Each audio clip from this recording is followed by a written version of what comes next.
Dear friends, welcome to the family of Knowledge World.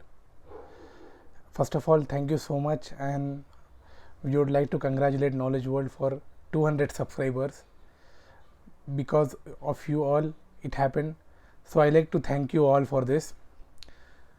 It means a lot for us. It gives encouragement that we can make more and more lectures for you.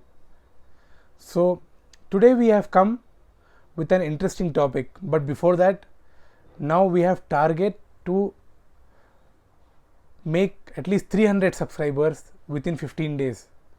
So you people should help us now. So please like, share, subscribe our channel. That would mean a lot for us and as well as for you also, so that you could all get the new lectures. So friends, today we have come with an interesting topic. The topic is the Women Reservation Bill 2023, which has been passed by the Parliament. So before going to the bill, features of the bill, I would like to talk about its background, how the events led to the passing of the bill and all those things. So first, what happened in 1931 itself? Sarojini Naidu as well as Begum Shahnawaz, these two women petitioned the British Prime Minister at that time, stating that women's issues should be highlighted in the new constitution. That was pre-independence. So after independence, what happened? In 1988, there was a plan in which it stated that women should be given at least 1/3 reservation in the local bodies as well as in the legislative bodies.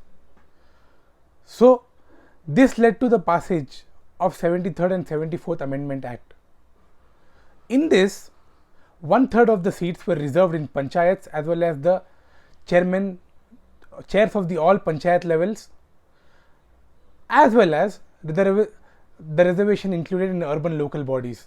So in local bodies, the state governments were mandated to give the reservations, but this did not go until the state legislative assembly or parliament. So what happened? In 1996, the first women reservation bill was introduced, but it got defeated, or it was not taken up only in 1996, 1997 and 1998 because of Lok Sabha not completing its term, as well as there was lack of consensus among the politicians. So in 2001, what happened? There was a policy for women empowerment that stated that women should be given reservation from panchayat to parliament. Okay. So again, what happened in 2008? 108th constitutional amendment came. So what is 108th constitutional amendment is to provide 33% reservations for women. This was passed in Rajya Sabha, but it was not passed in Lok Sabha. It went to the standing committee and then it was just dropped. Then again in May 2013, the Ministry of Women and Child Development constituted a committee. So that committee stated that women should be given reservation, 50% reservation. Okay, women should be given 50% reservation from panchayat to parliament, as well as ministries, as well as all decision making bodies. So what happened? Again in 2015, there was a report that still highlighted the same, that women should be given 50% reservation for panchayat, legislative assembly, parliament, ministries, as well as all the decision making bodies. So finally, the bill was introduced in the year 2023 here in September, and it was passed by both Lok Sabha and Rajya Sabha. In Lok Sabha, there was only 2 persons who voted against it, and in Rajya Sabha it was passed unanimously. So what is the bill? Main provisions of the bill. The main provisions of the bill is, first, women would be given 1/3 reservations in the parliament in the Lok Sabha as well as in the state legislatures, state legislative assembly. Women would be given 1/3 of reservation in Lok Sabha as well as legislative assembly. Within that, there would be reservation for SC and STs. This is one. And the reservation, the seats which are reserved, that would be shifted after the delimitations. Like it would not be permanent. Whenever the delimitation happens, that would be shifted, the seats. So these are the main provisions of the bill, and this bill is also known as 128 Constitutional Amendment Act 2023. This bill is also known as 128th Constitutional Amendment Act 2023. Okay, so now let's talk about the arguments in favor of the bill. The first argument would be that it would enlarge women's representation. So women's representation, if this bill is passed, would be enlarged, and women would be represented in legislative assemblies as well as in the parliament. According to Global Gender Report 2022, the women representation is 48 out of 146 countries. Okay. Then next feature is that next point is that women would also can highlight their issues.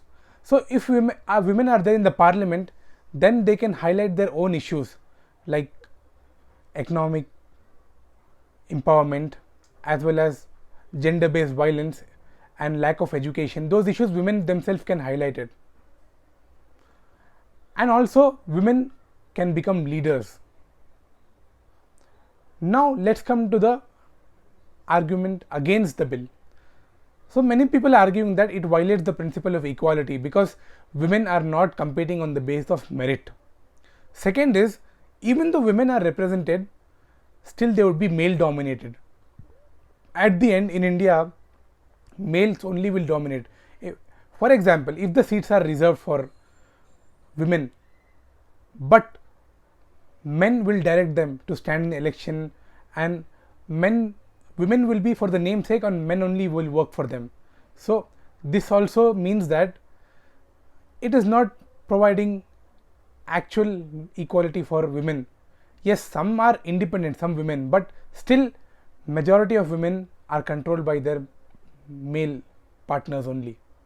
So this is the flaws. And the government, now we are coming to the government's stand. The government stated that the bill will not be in place until and unless the delimitation will happen. The bill will not be implemented until and unless delimitation would happen, and this election it would not be implemented. So in the next election it will be implemented, in the next general election. So after this general election there would be delimitation on the basis of census. Then the reservation policy would be implemented. Otherwise it will take very long time. So census has not been conducted since 2011 in India.